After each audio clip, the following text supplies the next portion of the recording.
इसे बोला जाता है पीपी ब्लेड होल्डर, बट इसका ओरिजिनल नाम होता है स्काल्पल होल्डर। इसमें अलग अलग साइज के ब्लेड आते हैं और अलग अलग साइज का होल्डर आता है। इसे बोला जाता है टूथ फोर्सेप। टूथ फोर्सेप का यूज स्किन को पकड़ने में किया जाता है।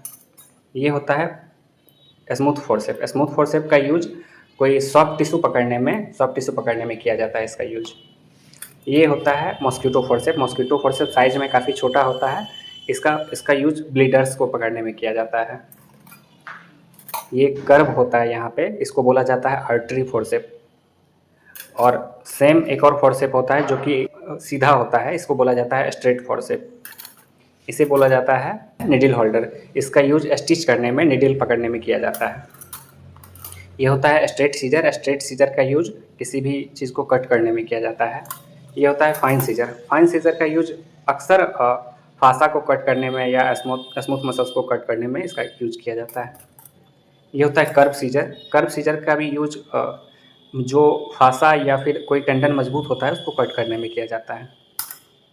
इसे बोला जाता है एलिस। एलिस का यूज स्किन को या सॉफ्ट टिश्यू को पकड़ के खींचने में किया जाता है। इसे बोला जाता है बोन लीवर। बोन लीवर का यूज बोन को उठाने में, लीवर कटने में, उसको उठाने में मदद किया जाता है या बोन को सही जगह पे लाने में किया जाता है। इससे बोला जाता है पेरियोस्टियम एलिवेटर। इसका यूज होता है पेरियोस्टियम को खुरचने में, इसका यूज होता है। और ये होता है ऑस्टियोटोम। ऑस्टियोटोम का यूज हड्डी को कट करने में किया जाता है। ये स्मॉल साइज का ऑस्टियोटोम होता है, सब अलग अलग तरह के। इसे बोला जाता है बोन फाइल। बोन फाइल का यूज बोन का जो रफ सरफेस होता है या जिस पे स्पाइक होता है उसको इस पे रगड़ के उसको स्मूथ किया जाता है। इसे बोला जाता है बोन गूज। बोन गूज का इस्तेमाल जब बोन ग्राफ्टिंग करके अंदर से बोन मेरो कैविटी से कुछ निकालना होता है तो उसके लिए इसका यूज किया जाता है। इसे बोला जाता है स्कूप। स्कूप का यूज बोन के सरफेस को खुरचने में किया जाता है। इससे इसका सरफेस खुरचा जाता है।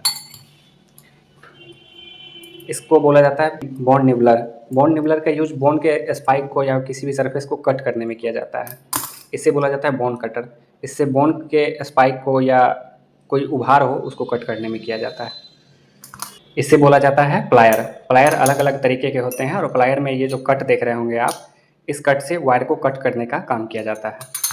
इसे बोला जाता है पंच। पंच का क्या यूज होता है, जैसे कोई फिक्सेशन होता है, केवर फिक्सेशन या फ्लेक्सिबल नेलिंग, तो उसके मुंह पे इसको डाल के और इसके ऊपर से इस हैमर से ठोका जाता है, उसको ऐसे ठोक के उसको अंदर किया जाता है।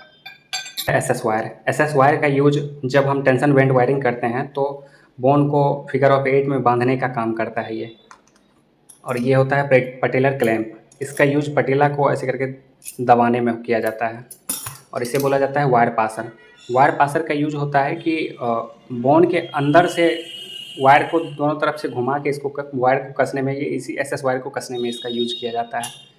और ये होता है रिटेक्टर और ये होता है 90 डिग्री रिटेक्टर। इसे बोला जाता है बोन आउल। इसका यूज सर्जरी पोर्टल बनाने में किया जाता है या बोन में छेद करने में किया जाता है। ये भी स्मॉल साइज का बोन आउल होता है। इसका यूज सर्जरी पोर्टल बनाने में या बोन में छेद करने में किया जाता है। इसे बोला जाता है टी हैंडल। टी हैंडल का यूज जब कोई हम लोग फ्लेक्सिबल नेलिंग करते हैं तो इसके अंदर नेल फंसा के तब बोन के अंदर इंसर्ट करते हैं। ये होता है वायर कटर या फिर कोई फ्लेक्सिबल नेलिंग को कट करने का काम यहाँ से करता है। ये होता है बोन होल्डिंग फोर्सेप। इससे बोन को पकड़ा जाता है। और ये है एक अलग तरह का रिटेक्टर, इसे बोला जाता है सेल्फ रिटेक्टर। ये खुद ही रिटेक्ट करता है।